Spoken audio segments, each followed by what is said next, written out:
Hello friends, আসসালামু আলাইকুম। কেমন আছেন আপনারা সবাই? আশা করি সকলে ভালো আছেন। আলহামদুলিল্লাহ, আমরাও ভালো আছি। তো বন্ধুরা, এখন বাজছে দুপুর 12টা, 12:30 হবে। এই যে দুপুরে রান্না বান্না করব, সব জোগাড় জানতি হয়ে গেছে। এখানে আমি রান্না করব বড়ি আর কলি ভাজা, আর এখানে আবার শিম বেগুন দিয়ে একটা মাছের একটা তরকারি। তো এটা হচ্ছে আমাদের দুপুরে রান্না বান্না। আর রাতে কী রান্না করব সেটাও দেখাবো আজকের এই ব্লগেতে। তো তাহলে দেখতে থাকুন আপনারা। তো এখানে কড়াইটা গরম হয়ে গেছে। কড়াইয়ের মধ্যে আমি এবার কলিটা ভাজতে বসাবো। খুবই সহজ কলি ভাজা, কম বেশি সকলেই জানে। তো এখানে এই যে সরষের তেলটা গরম করে নিয়ে এর মধ্যে কলিগুলো দিয়ে দেব। কলিগুলো ছোটো ছোটো টুকরো করে কেটে নিয়েছি। দেখুন, যেগুলো একটু মোটা মোটা থাকে সেগুলো একটু মাঝখান থেকে আমি চিড়ে নিই, তাহলে এটা সুবিধা হয়ে যায় ভাজতে। তো যাই হোক, কলিগুলো দিয়ে দিলাম। তার মধ্যে দিয়ে দিচ্ছি হলুদ গুঁড়ো, কাঁচা লঙ্কা, আর দিয়ে দিচ্ছি লবণ। পাশে এবার নাড়াচাড়া করব। নাড়াচাড়া করে নিয়ে একটু ঢাকা দিয়ে রেখে দেবো। কিছুক্ষণ পর পর ঢাকনাটা খুলে আবার একটু নাড়াচাড়া করব। এইভাবে করে এটা ভাজা হয়ে যায়, পানি টানি এতে লাগে না। যাই হোক, এবার আমি এখানে অন্য একটা কড়াইয়ে আবারও তেল গরম করতে বসিয়ে দিলাম। এর মধ্যে আমি এবার বড়িগুলো ভেজে নেব। এগুলো আমাদের ঘরের তৈরি বড়ি। আমি যদিও বড়ি দিতে পারি না, আমাদের রিলেটিভসরা পারে। ওরা যখন বানায় ওরাই আমাকে দিয়ে যায়, আর আমি এই যে রান্না করে করে খাই। তো বন্ধুরা, আপনারা কি বড়ি দিতে পারেন? আমাদের এখানে কলাইয়ের ডাল আর চাল কুমড়ো দিয়ে বড়ি দেয়, আর তার মধ্যে অবশ্যই পেঁয়াজও দেয়। তো বড়িটা আমার ভাজা ভাজা হয়ে গেছে। এবার আমি এখানে সেম কড়াই রান্নাটা করবো, তার জন্য সরষের তেল গরম করতে দিলাম। আর গ্যাসের ফ্লেমটা আমি অবশ্যই লো করে দিয়েছি। আর অনলাইন থেকে কিছু জিনিস আমি অর্ডার দিয়েছিলাম, সেগুলো চলে এসছে। সেগুলো নিয়ে এখন বসেছে রেহান আনবক্সিং করার জন্য। এটার জন্য ও রেডি থাকে, কখন কি আসবে, কখন ও আনবক্সিং করবে।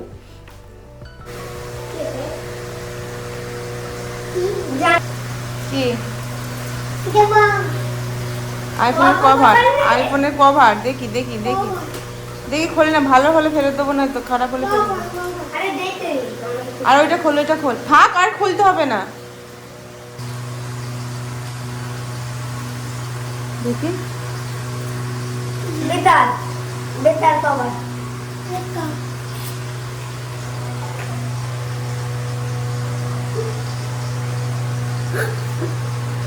এটা দিছে না ফোন ঠিক আছে, রাখো রাখো রাখো এটা ফোন।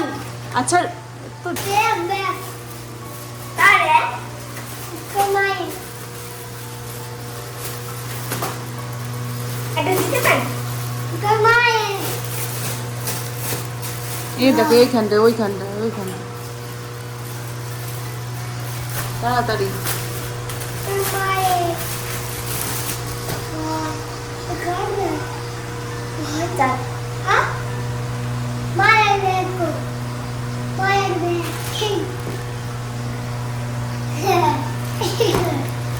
बेटा चेन्नई सब खुला ते नीचे आधे এবার খেলোগে যাও, এবার খেলোগে যাও। ते आधे नीचे तब खुले खाने देते अब चेन फुल। তো বন্ধুরা, রেহানের কথাগুলো আপনারা বুঝতে পারেন কিনা জানি না। তো সে ব্যাগটা আনবক্সিং করার পর সে বলছে কিনা একদম বেকার, কেউ মনে হয় আগে নিয়েছে, খুলে খালে দেখে আবার এখানে ফেরত দিয়েছে। যাই হোক, আর পাশে যে দুটো বাচ্চাকে দেখলেন ওগুলো হচ্ছে যমক দুই ভাই, ওরা হচ্ছে রেহানের ফুপুর ছেলে।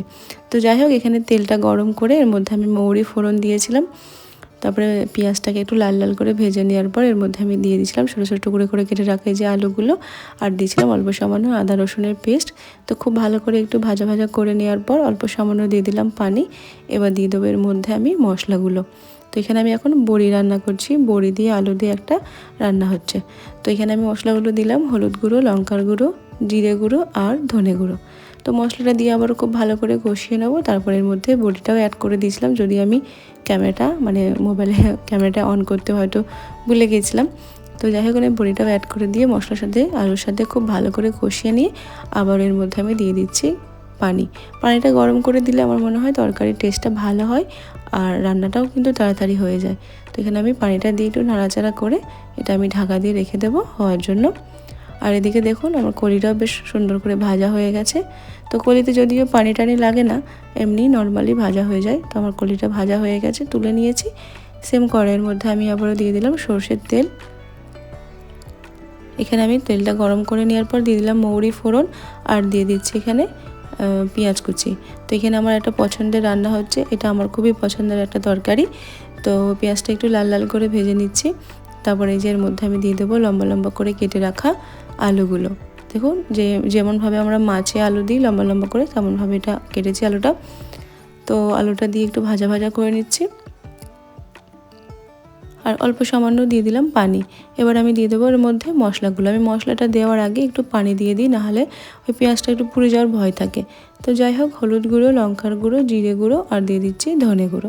এগুলো তো রেগুলার প্রতিদিন রান্না করতে গিয়ে এইগুলো ব্যবহার করি মশলাগুলো, তো সেই মশলাগুলোই দিলাম।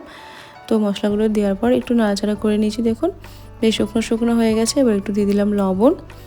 আর যে কালকে রান্না করেছিলাম, কালকে বলতে মানে আগের ব্লগে আপনাদেরকে দেখিয়েছিলাম আমি মাছ রান্না করেছি, এটাকে আমরা পটল মাছ বলে থাকি। তো এই মাছের একটা মাছ আমি রেখে দিয়েছিলাম 2 পিস করে, এর মধ্যে আমি দিয়ে দিলাম। আর এর মধ্যে আমি দেব বেগুন আর শিম। তো এটা খুবই সুন্দর হয় খেতে।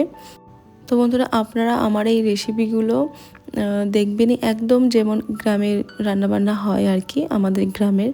তো সেই রান্নাগুলি আমি কিন্তু এখানে নর্মালি শেয়ার করছি। তো আপনাদের গ্রামে এইভাবে করে কি যদি রান্না হয়, বা আপনারা যদি এরকম রান্না করেন, আমায় কিন্তু কমেন্ট করে জানাবেন যে হ্যাঁ আপনারাও এইভাবেই করেন। তো এটা আমরা চুনো মাছ দিয়ে এইভাবেই রান্না করি, খুবই ভালো লাগে খেতে। তো ফাইনালি আমার এখানে সব রান্নাবান্না হয়ে গেছে। আজকে দুপুরে রান্না এগুলোই হয়েছিল। আজকে যেহেতু দুবাই গেস্ট বাড়িতে ছিল না, একটু কোথাও কাজে গেছিলো, তার জন্য আমরা এটাই রান্না করেছি। তো এবার রাতের দিকে এই যে দুবাই গেস্ট নিয়ে এসেছে এখানে দেশি মুরগির মাংস। তো অ্যাকচুয়ালি ও গিয়েছিলো ও একটু রিলেটিভের বাড়িতে, তো তারাই এই মাংসটা দিয়েছে, মানে বাড়িতে মুরগি হয়তো পালন করে, তারপরে সেখান থেকে একটা মুরগি দিয়েছিল ওকে খাওয়ার জন্য। তো সেই পরিষ্কার করে একবারে নিয়ে এসেছি মার্কেট থেকে, আমাকে পরিষ্কার করতে আর হয়নি। তো এখানে আমি এখন বানাবো কলাইয়ের ডালের খিচুড়ি, শুকনো শুকনো খিচুড়ি, খুবই মজার হয়। তো সত্যি কথা বলতে বানানো খুব একটা মানে কঠিন না, বাট খেতে বেশ ভালোই হয়। চলুন তাহলে আপনাদেরকেও দেখাই কীভাবে আমি বানাই। তো এখানে আমি চাল নিয়েছি, নর্মালি যে চালটা আমরা প্রতিদিন ভাত রান্না করি সেই চালটাই নিয়েছি, আর দিয়ে দিলাম এর মধ্যে ভেজে রাখা কলাইয়ের ডাল। তো কলাইয়ের ডালটা কিন্তু গোটা নেই, ভাঙা, অবশ্যই ভাঙা ডালটা। তো দিয়ে একসঙ্গে দিয়ে ভালো করে ধুয়ে নিচ্ছি। ডাল আর চালটা খুব ভালো করে যে পরিষ্কার করে ধুয়ে নিয়েছি। এখানে আমি গ্যাস ওভেনটা অন করে এবার আমি হাঁড়িটা বসিয়ে দিলাম, এর মধ্যে আমি রান্নাটা করব। তো হাঁড়িটাকে খুব ভালো করে গরম করে নিতে হবে, নাহলে কিন্তু অনেক সময় নিচের দিকে লেগে যায়। আর পাশে চলে এসছে রেহান আমাকে ডিস্টার্ব করবার জন্য। তো সত্যি কথা বলতে ও কোথাও যায় না, ও মানে কি আমাদের ছেলে মেয়েরা বাড়ির থেকে কোথাও যায় না, শুধুমাত্র স্কুল আর টিউশন ছাড়া বাইরে যায় না। তো এই আমি রান্না করি, আমার সাথে সাথে এরা থাকে। যাই হোক, এখানে তেলটা গরম হয়ে যাওয়ার পর, মানে সর্ষের তেল দিয়েছিলাম, চাইলে রান্নাটা ঘি দিয়েও করা যায়। তো সর্ষের তেলটা গরম হয়ে যাওয়ার পর এর মধ্যে গোটা গরম মশলা আর মৌরি ফোড়ন দিয়েছিলাম। গোটা গরম মশলার মধ্যে ছিল তেজপাতা, দারচিনি, লবঙ্গ, এলাচ। তো তারপরে আমি দিয়ে দিয়েছিলাম পেঁয়াজ কুচিটাকে একটু ভেজে নেওয়ার পর এর মধ্যে দিয়ে দিলাম এই যে আদা রসুনের পেস্ট। তো এবার আদা রসুনের পেস্টের কাঁচা গন্ধটা যাওয়া পর্যন্ত খুব ভালো করে আমি কষিয়ে নিলাম। এবার আমি এর মধ্যে দিয়ে দিচ্ছি ওই যে কলাইয়ের ডাল আর চাল, যেটা আমি ধুয়ে রেখে দিয়েছিলাম পরিষ্কার করে, সেটা দিয়ে দিচ্ছি। খুব ভালো করে এবার আমি কষিয়ে নেব মশলার সঙ্গে। সামান্য একটু দিয়ে দিলাম লবণ। এবার গ্যাসের ফ্লেমটা কিন্তু লো টু মিডিয়াম রেখে এখানে আমি কষিয়ে নেব। হাই ফ্লেমে রাখলে কিন্তু অনেক সময় এই যে চালগুলো কিন্তু পুড়ে যাওয়ার অনেকটাই সম্ভাবনা থাকে। তো কষিয়ে নেওয়ার পর তারপর আমি দিয়ে দিচ্ছি হলুদ গুঁড়ো, লঙ্কার গুঁড়ো, জিরে গুঁড়ো আর ধনে গুঁড়ো, আর দিয়ে দেবো গরম মশলার গুঁড়ো অথবা বিরিয়ানি মশলা, যে কোনো বিরিয়ানি মশলা, তবে পরিমাণটা অবশ্যই কম। তো আমরা বিরিয়ানি বানাতে গেলে বেশ অনেকটা মশলাই দিয়ে থাকি, তবে এই ক্ষেত্রে একটু কম করে দিতে হবে, বা মিট মশলাও দেওয়া যাবে। তারপরে দিয়ে দিয়েছিলাম কাঁচা লঙ্কা। এবার খুব ভালো করে দেখুন ডালটাকে আমি ভুনে নিয়েছি মশলার সঙ্গে। মশলা দেখতে অনেক সুন্দর লাগছে, আর খুব সুন্দর একটা ফ্লেভারও বার হচ্ছে। এবার আমি মেপে মেপে দিয়ে দেবো পানিটা। তো যেমন আমরা পোলাও রান্না করতে গেলে মেপে মেপে পানি দিই, এই ক্ষেত্রেও সেরকমই। তো আমি চাল নিয়েছিলাম, তো এখানে আমি যতটা আমি চাল নিয়েছিলাম তার ডবল পানি দিলাম, আর সাথে একটু ডালও ছিল, ডালের জন্য অল্প সামান্য এক্সট্রা 1 বাটি মতো পানি বেশি দিয়েছি আর কি। কলাইয়ের ডালটা যেহেতু এখানে সিদ্ধ হতে একটু টাইম লাগে, তার জন্য একটু পানিটা একটু দিলাম। আর যদি মুগের ডাল দিয়ে করেন মানে এখানে আমি কলাই ডাল দিয়েছি। যদি আপনারা শুধু মুগের ডাল দিয়ে বানান সেক্ষেত্রে কিন্তু মুগের ডালের জন্য কোনো পানি দিতে হবে না, ওই চালের জন্য যে পানিটা দেবেন তাতেই কিন্তু আপনাদের মুগের ডালটাও সিদ্ধ হয়ে যাবে। যাই হোক, আর উপর থেকে আমি দিয়ে দিয়েছিলাম পেঁয়াজ ভাজা, দিয়ে আমি ঢাকা দিয়ে রেখে দিলাম এবার হওয়ার জন্য, মানে ভাতটা হওয়ার জন্য বা খিচুড়িটা হওয়ার জন্য। যাই হোক, তারপরে এখানে মুরগির মাংসটা রান্না করব। তার জন্য এখানে কড়াইয়ে তেল গরম করে নিয়ে এর মধ্যে আমি দিয়ে দিলাম মৌরি, দারচিনি আর দিয়ে দিয়েছিলাম তেজপাতা। তো তারপর দিয়ে দিয়েছিলাম পেঁয়াজ কুচি বা পেঁয়াজের স্লাইস। তো একটু ভাজা ভাজা করে নেবো পেঁয়াজটাকে। বন্ধুরা, আমি এখানে কিন্তু আদা রসুনের পেস্টও দিয়ে ফেলেছিলাম, হয়তো আমি ক্যামেরাটা অন করতেই ভুলে গেছিলাম। মানে পাশ থেকে রেহান এসে ডিস্টার্ব করছে, আবার মানে মাথায় অত থাকেনি যে ক্যামেরাটা অন নেই। যাই হোক, আদা রসুনের পেস্টটা দিয়ে খুব ভালো করে আমি ভুনে নিয়েছিলাম। তারপরে দিয়ে দিয়েছিলাম এই যে মুরগির মাংসটা, টমেটো, আর দিয়ে দিচ্ছি লবণ। তো আবারও খুব ভালো করে আমি এবার কষিয়ে নেবো মশলার সঙ্গে।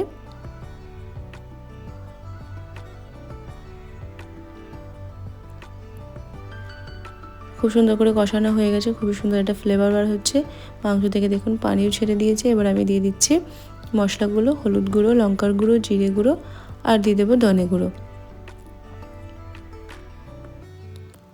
তো মশলাটা দিয়ে আবারও আমি একটু কষিয়ে নেব। তো যেহেতু এখানে আমি দেশি মুরগির মাংস রান্না করছি, খুব বেশি উল্টোপাল্টা ফ্লেভার আমি দেবো না। আর যেহেতু আমি খিচুড়ি বানাচ্ছি, খিচুড়ির মধ্যে আমি দিয়ে দিয়েছিলাম অলরেডি একটু ফ্লেভার, মানে ফ্লেভার বলতে একটু বিরিয়ানি মশলা দেওয়া ছিল। তার জন্য মাংসটা আমি একটু নর্মালি রেখে দেবো, খুব বেশি মানে ফ্লেভার দেবো না, মানে গরম মশলা, মিট মশলা সব কিছু দেবো না। শুধুমাত্র একটা এলাচ আমি একটু থেতো করে দিয়েছিলাম। তারপরে আমি এই যে খুব সুন্দর করে কষিয়ে নিয়েছি, খুবই সুন্দর একটা কালারও এসছে। তারপরে দিয়ে দিলাম ভেজে রাখা আলুটা। তো খুব ভালো করে আমার কষানো হয়ে গেছে। মাংসটা যেহেতু এখনও সিদ্ধ হয়নি, তো আমি এখানে কড়াইয়ে সিদ্ধ করবো না, বেশ টাইম লাগে দেশি মুরগির মাংস।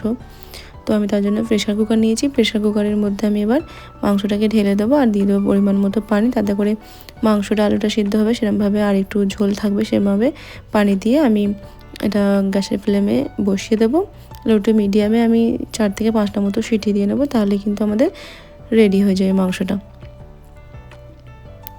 তো বন্ধুরা, আমি তো দেশি মুরগির মাংস এইভাবে করে রান্না করলাম। আপনারা কেমন রান্না করেন আমাকে একটু কমেন্ট করে জানাবেন। আমি কি ভুল করলাম না ঠিক করলাম, বা আপনারা কিভাবে করেন। তো যাই হোক, এই যে পানিটা দিয়ে দিলাম, একটু লবণটাকে টেস্ট করে নিয়ে ব্যাস আমি এবার সিটি দিয়ে নেব।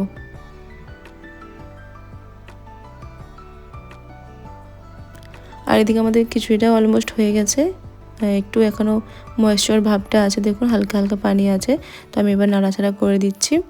আর উপর থেকে দিয়ে দেবো একটু দেশি ঘি। ঘিটা দিলে মশলা খুবই সুন্দর একটা ফ্লেভার আসে। এই যে একটু ঘি দিয়ে দিচ্ছি।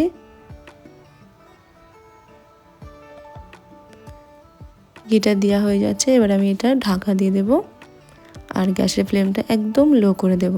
তো লো করে দিয়ে বসিয়ে রাখবো, তাহলেই আমাদের খিচুড়ি কিন্তু রেডি হয়ে যাবে। আর এদিকে আমি প্রেশার কুকারটাও বসিয়ে দিয়েছি, এটা আমি সিটি